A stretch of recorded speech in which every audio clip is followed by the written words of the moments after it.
Are voice. నేను journalist Navata. America court భారత ప్రభుత్వానికి సమన్లు జారీ చేసింది. సమన్లలో భారత ప్రభుత్వం నుంచి 21 రోజుల్లో సమాధానం కోరింది. వాంటెడ్ ఖలిస్తానీ వేర్పాటువాది గురుపత్వంత్ సింగ్ పన్ను న్యూయార్క్లోని యుఎస్ సదరన్ డిస్ట్రిక్ట్ కోర్టులో సివిల్ దావా వేశారు. ఇందులో పన్ను తన హత్యకు భారత ప్రభుత్వం కుట్ర పన్నిందని ఆరోపించారు. భారతదేశం దీనిని అన్యాయమైన మరియు నిరాధారమైన ఆరోపణగా పేర్కొంది. భారత ప్రభుత్వంతో పాటు భారత ప్రభుత్వానికి చెందిన అనేక మంది ముఖ్యమైన అధికారులు మరియు వ్యక్తుల పేర్లు కూడా వాజ్యంలో చేర్చబడ్డాయి. వీటిలో జాతీయ భద్రతా సలహాదారు NSA Ajit Doval, research and analysis wing రా మాజీ చీఫ్ సమంత్ గోయల్, రా ఏజెంట్ విక్రమ్ యాదవ్ మరియు భారతీయ వ్యాపారవేత్త నిఖిల్ గుప్తా పేర్లున్నాయి. విదేశీ వ్యవహారాల మంత్రిత్వ శాఖ గురువారం అంటే సెప్టెంబర్ 19, 2024 ఖలిస్తానీ అనుకూల ఉగ్రవాది గురుపత్వంత్ సింగ్ పన్ను భారత ప్రభుత్వంపై హత్యా ప్రయత్నం చేసినందుకు దాఖలు చేసిన కేసును అన్యాయమైన మరియు నిరాధార ఆరోపణలు అని పేర్కొంది. ఇప్పుడు కేసు నమోదైందని, అటువంటి పరిస్థితుల్లో కూడా భారత్ అభిప్రాయాలు మారవని విదేశాంగ కార్యదర్శి విక్రమ్ మిస్ట్రీ అన్నారు. విదేశాంగ కార్యదర్శి సెప్టెంబర్ 19, 2024 ప్రధాని నరేంద్ర మోదీ అమెరికా పర్యటనకు ముందు ఇలా అన్నారు: మేము ఇంతకు ముందు చెప్పినట్టుగా ఇవి పూర్తిగా అన్యాయమైనవి మరియు నిరాధారమైన ఆరోపణలు. ఇప్పుడు ఈ ప్రత్యేక కేసు డాక్యుమెంట్ చేయబడింది. ఇది అంతర్లీన పరిస్థితి గురించి మా అభిప్రాయాలను మార్చదు. ఈ ప్రత్యేక కేసు వెనుక ఉన్న వ్యక్తికి మాత్రమే నేను మీ దృష్టిని ఆకర్షించాలనుకుంటున్నాను.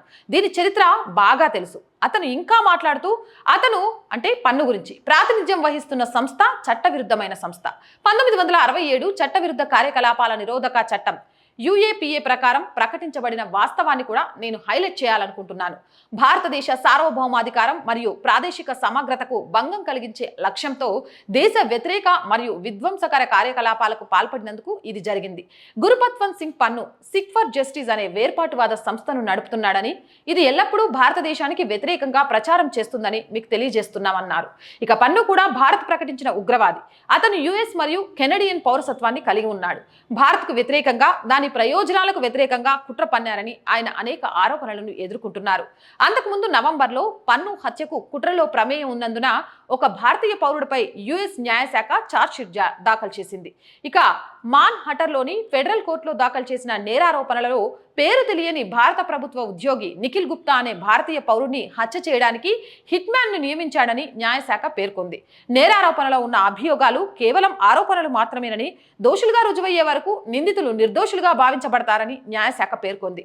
దీనిపై అమెరికా ప్రభుత్వ భద్రతా సమస్యలను పరిష్కరించడానికి భారతదేశం ఒక ఉన్నత స్థాయి దర్యాప్తు కమిటీని ఏర్పాటు చేసింది. ఇటువంటి ఇన్పుట్లను భారతదేశం తీవ్రంగా పరిగణిస్తుందని, అవి జాతీయ భద్రతా ప్రయోజనాలను కూడా ప్రభావితం చేస్తాయని విదేశీ వ్యవహారాల మంత్రిత్వ శాఖ పేర్కొంది. ఏదేమైనా కానీ పన్ను ఇచ్చిన కేసు ఫైల్ అవ్వడం, కోర్టుకు వెళ్ళడం, భారత ప్రభుత్వానికే నోటీసులు జారీ చేయడం అంటే భారతదేశం మీద అగ్రదేశాలు, వేర్పాటువాదులు, ఉగ్రవాదులు ఏ రకంగా కక్ష పెంచుకుంటున్నారు అనేది చాలా క్లియర్గా అర్థమవుతుంది.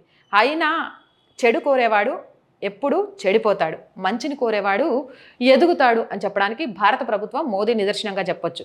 పన్ను లాంటి వాళ్ళు ఎంతమంది వచ్చినా ఖలిస్తానీ వేర్పాటు వాదాన్ని అనగదొక్కుతూ భారతదేశాన్ని ముక్కలు కాకుండా కాపాడడానికి మోదీ ప్రయత్నం చేస్తూనే ఉన్నారు.